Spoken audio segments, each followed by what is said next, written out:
But there have been a lot of friends that are just like, you're mad, especially in this climate.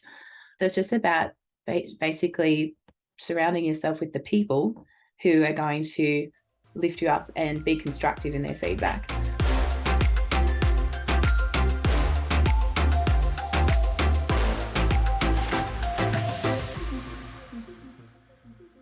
And so tell us about your practice, where you're at. I know you said you're not in Sydney. I believe you're in Orange, which yeah, in Orange for the people who don't live in Australia, and me because I've never been there. It's not just a fruit, it's a place. Yeah. that's correct. I'm going to sell you on this little town, but not too much. I don't want you all to love too much.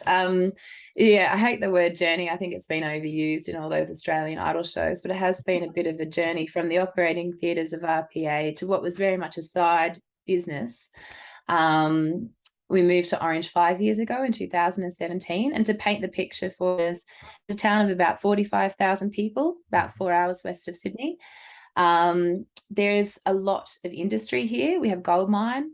We have 2 universities, 3 private hospitals, 3 hospitals, including a base hospital. So there's lots of industry. Department of Primary Industry is based here.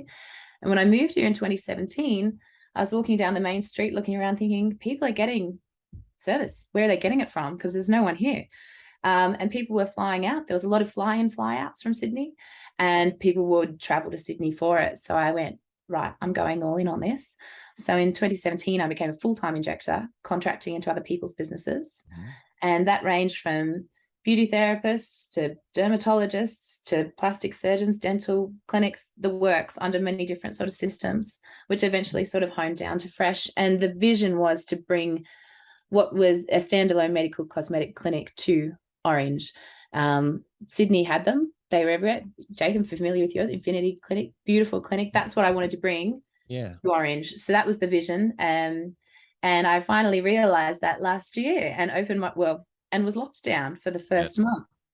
So I've had the unique challenge of setting up a multidiscipline sort of holistic clinic with lots of different services under the cloud of COVID in regional New South Wales. Wow. I think the word journey is appropriate. Yeah, that's a challenge, not only from a medical perspective, but from a business perspective, because we were living in such unknown, weird times, and we didn't know what one day was going to be bringing from the previous. So that's incredible. So how did you get started with this? So what was, the first steps, and what were some of the challenges that you faced along the way? Interested to sort of get an understanding of how you kicked it all off. Well, to set up the clinic, one of the challenges of being regionally based is things like training or even ordering product or equipment.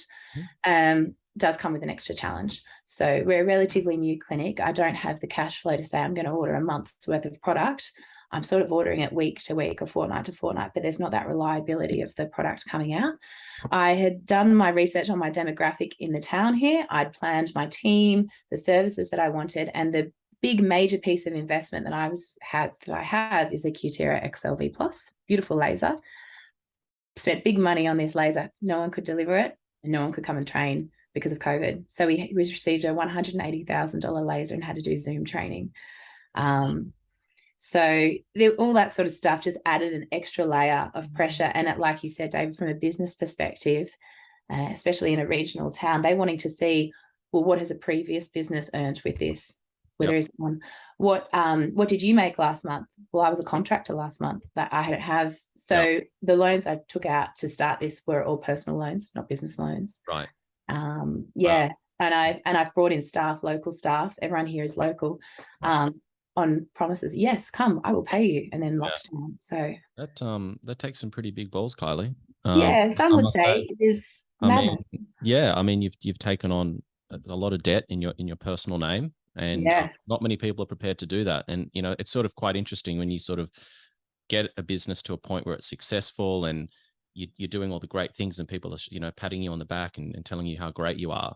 A lot of the time, particularly staff, don't recognize or appreciate the risks that you needed to take before it was successful, because everyone can say congratulations once it's already done, right? But when you start becoming successful, a lot of the time that sort of understanding of what's gone into that, the stress that you must have been under, the risks, the belief in yourself, the belief in the vision, is something that not a lot of people understand. So that's really admirable. Thank you. That's really inspirational stuff. Yeah, I do have a vision, and I do believe it will work. I truly believe in what we're doing, and that, like you said. But you're right, from a perspective when someone walks up to you in the street and says, "Gosh, your clinic looks great. You're so lucky," and you go, "Yeah, yep, that'll be it."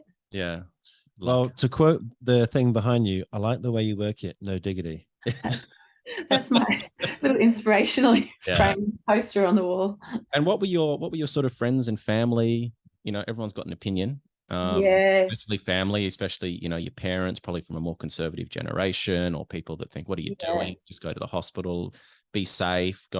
So what were those sort of conversations like, and how did you process them in your own mind and sort of, I guess, I'm assuming a lot of people said don't do it, but I could be wrong. How did you sort of push back against that and convince yourself that even all these people who you love and respect are telling you the opposite? How do you? It's been it was challenging. My parents were supportive emotionally. They have no funding to be supporting financially, but they said, if this is what you want to do. My mum's been in the cosmeceutical industry for a long time. She's retired now, but she still contracts to Derma Energy, and she knows the industry and she knows the demographic from coming out here, and she could see there was a space for this, but it had to be done well and right. So she's been very supportive. But there have been a lot of friends that are just like, you're mad, especially in this climate. What are you doing, and why do it now? Why would you do it now? So it's just, I suppose, I've got a lot of people around me. I've created a real tribe of other women who own local businesses. I have a business coach who knows nothing about the aesthetic industry, but knows Orange and knows full business. So it's just about basically surrounding yourself with the people who are going to lift you up and be constructive in their feedback. Thanks so much for watching the video. If you want to listen to the whole podcast, go to your favorite podcast app and search for Inside Aesthetics. If you like the videos we're putting out, please consider subscribing to our channel. Give us a like, smash the bell icon so that you get notified when we put out more content. If you'd like to support us, our Patreon link is down below, and you can also follow us on Instagram on our personal accounts.